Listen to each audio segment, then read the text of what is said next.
Fellow members, what are you? What are you? What are you? If you have a racially indeterminate look about you, like I have, you've been asked this question 1,000 times in your life. I've had a lot of people guess what I was. Anytime I go to a Mexican restaurant, go to Mexico, they'll always speak to me in Spanish and be a little put off when I don't answer back. I went to University of Nevada, Reno, and I went on exchange to University of Massachusetts at Amherst. There were a lot of people that were also on exchange there. In my dorm room, I had several people from the University of Hawaii. They asked me if I was also on exchange from the University of Hawaii. Another person on exchange asked me, she was from Puerto Rico, she asked me if I was from Puerto Rico. Later in life, I had an Asian girl ask me if I was mixed race. And the answer is yes and no. I am mixed race, but not the way she thought. I'm not part Asian and part Caucasian, which was what her question was. So you might be asking, well, Gary, what are you? And all my life, I've answered, I'm half Native American and half Caucasian. It was really easy for me to identify with the Native American part because my dad is Native American. I grew up in Wadsworth, Nevada, which is on Pyramid Lake Indian Reservation, so I was submerged in it. On my mom's side, I didn't really know. When you get to a certain age, I wanted to know what I was, and I wanted to answer, instead of just half Native American, half Caucasian, I wanted to have another proud answer. You know, I'm part Irish, I'm half Irish, or I'm half German, or I wanted to find that out. And so I asked my mom, and she said, I don't really know. We're a little bit of this, a little bit of that. Heinz 57, don't really know. So I was back to my original answer. Half Caucasian, half Native American. Later in life, I got a little bit of a surprise. I got my first tribal identification card, and in it, it said that my tribal affiliation, I was 7/16 blood quantum for Native American. I was kind of surprised. What happened to the other 16? So I went to my sister and asked her, and she said, well, our grandma, her last name is Gallegos, so she's part Mexican. And so that made sense. Okay. So now I've got a little bit of Mexican in me.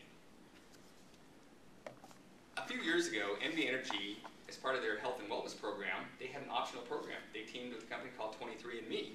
And this was a genetics testing firm where you could spit in a little tube, send it in, and find out if you had any genetic predispositions for any diseases.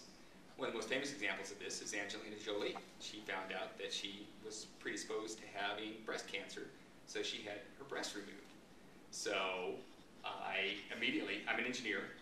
Anything I can do to quantify anything, I'll jump all over it. So I did that. And one of the side benefits of this is they can figure out your ancestry to any one of 31 different populations in the world. So I got the results back, and it was kind of what I thought, but there were some real big surprises in there. My Native American component was smaller than expected. I had about a 2% Sub-Saharan African in me. So I'm part black. So where'd that come from? And also, there's like 2% Neanderthal in there. My wife probably would have thought I was a little more caveman than that, but that's turned out to be about 2%.